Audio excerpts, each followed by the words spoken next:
Today's episode of Voiced is from r/ProRevenge and is about a nephew seeking justice for his parents and a student fighting back against harassment in an English-taught class. Who do you think got the better revenge? Subscribe if you enjoy. As the title gives away, this didn't happen to me, but it is the story of how my uncle avenged my parents. My parents had me when they were quite young. They were no longer teenagers, but had barely left that age bracket. My mom and dad met in college. That was also when they had me. So while my parents were in their courses, I mostly stayed with my grandparents. The whole family lives in the same area, and the college was not that far away. My parents were still young and liked to go out with friends on occasion. When the following happened, I was a few years old. On occasion, they frequented a bar. A drunk guy there groped my mom and did not take no for an answer. My dad intervened and stopped the guy, and half an hour later, all seemed forgotten.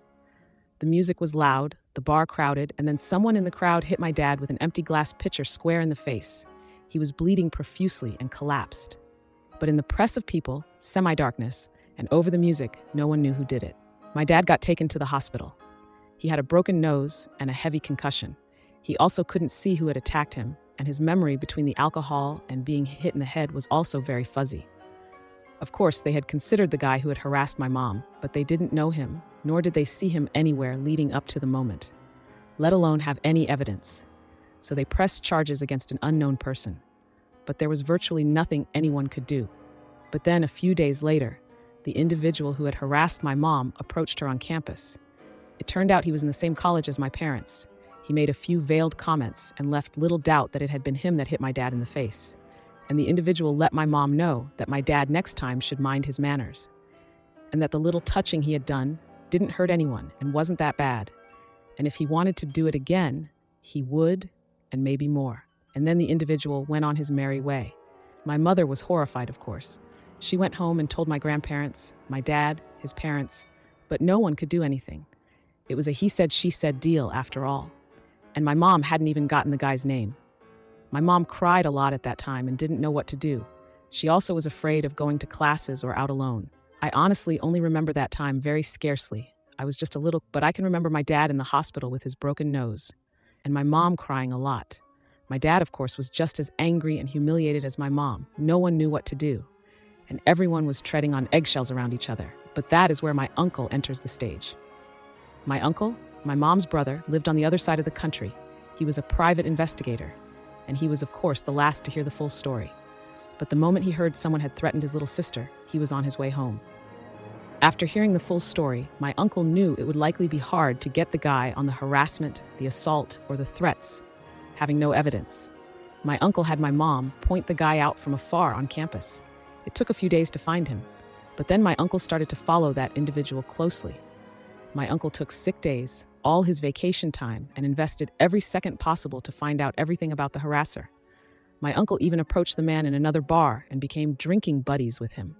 Over several weeks, my uncle had uncovered all manners of illicit behavior: possession, consumption, and distribution of drugs, theft, and a few other misdemeanors and small-time stuff. And my uncle could have put him away for that. But my uncle always said when asked about it that if he sent the jerk to prison, it would be for molesting my mom and hurting my dad. And that is what he did. One night, while out with his new buddy drinking, my uncle made the idiot extremely drunk, and they landed in my uncle's motel room.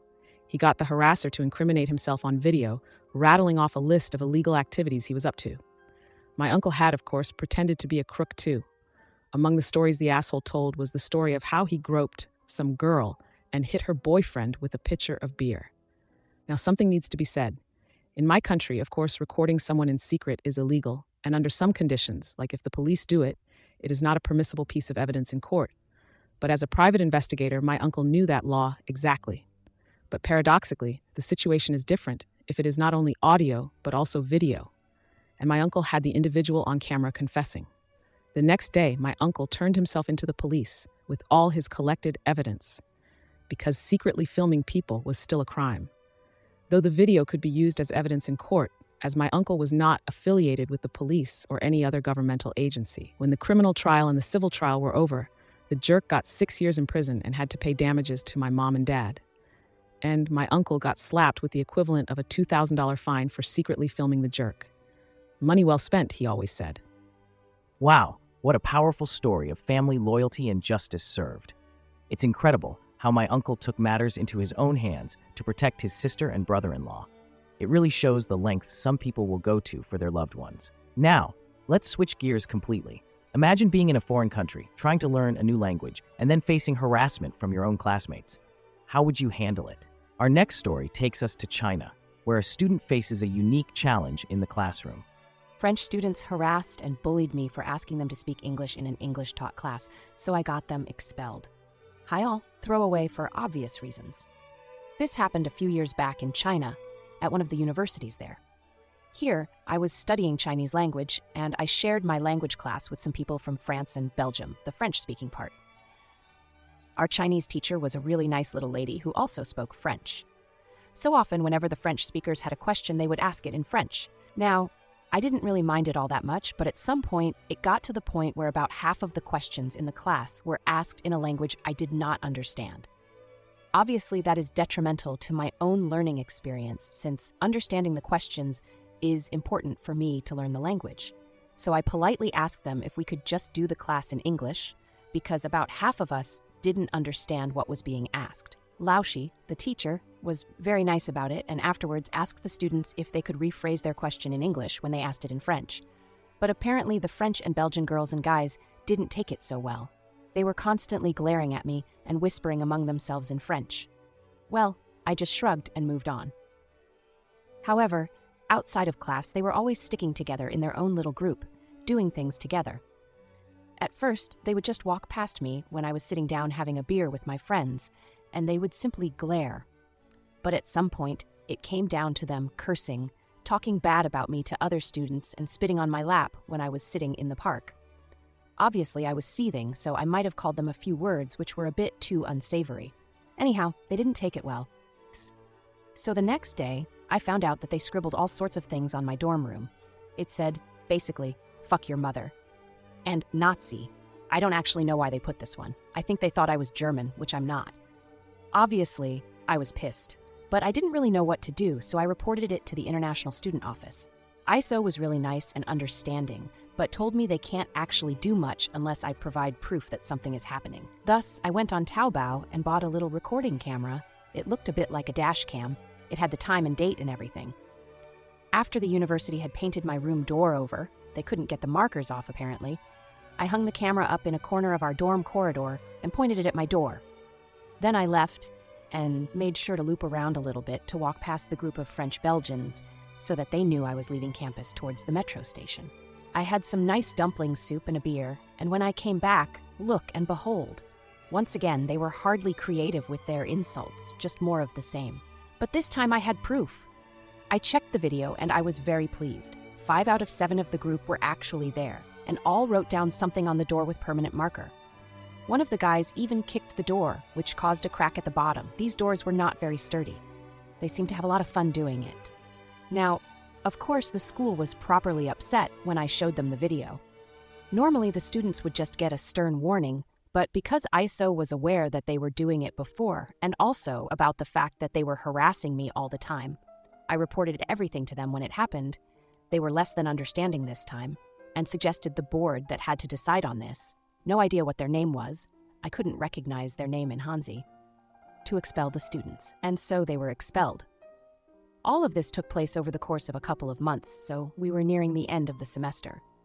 The 5 students who scribbled on my door got expelled just before their exams, which meant that all the time they spent at the university was effectively worthless since they did not receive any credits for it. But it gets even better. After this whole ordeal, I sent a neat, anonymous letter in Chinese, one of my Chinese friends helped me write it, to the Public Security Bureau that these students had engaged in vandalism at our university. A few weeks later, after I had already returned home, I was told by a friend of mine who was on good terms with their group that some of them had booked tickets and hostels to travel in China at the end of the semester. However, their visa extension was denied by the Public Security Bureau on the basis of their misconduct at the university. I'm not sure if the second part was caused because of my letter, or simply because the university informed the police, but I like to pretend that it was the former. So I was just laughing as they slaved away half a year in courses for which they would receive no credit and had to cancel thousands worth of travel plans. That truly was a sweet, sweet feeling. French-speaking students got upset when I politely requested them to ask questions in English so that the rest of the class could follow along. They decided to harass me by talking badly about me, spitting on me, and vandalizing and defacing my dorm room. I recorded the whole thing when they did it, and they got expelled, ruining their vacation because they were forced to leave the country. I see a lot of negativity here toward French speakers. The other individuals I met in China were very pleasant people. Before I talk about today's posts, please consider subscribing for more engaging content like this. Today we had some intense stories. The first one, about the uncle taking revenge on behalf of his sister and brother-in-law, was absolutely wild. I mean, who wouldn't want an uncle like that? The way he strategically took down the guy who harassed his sister and assaulted his brother-in-law was both clever and satisfying. And that fine for secretly filming? Totally worth it. The second story, about the French students bullying someone for asking them to speak English in class, was equally dramatic. I mean, who does that?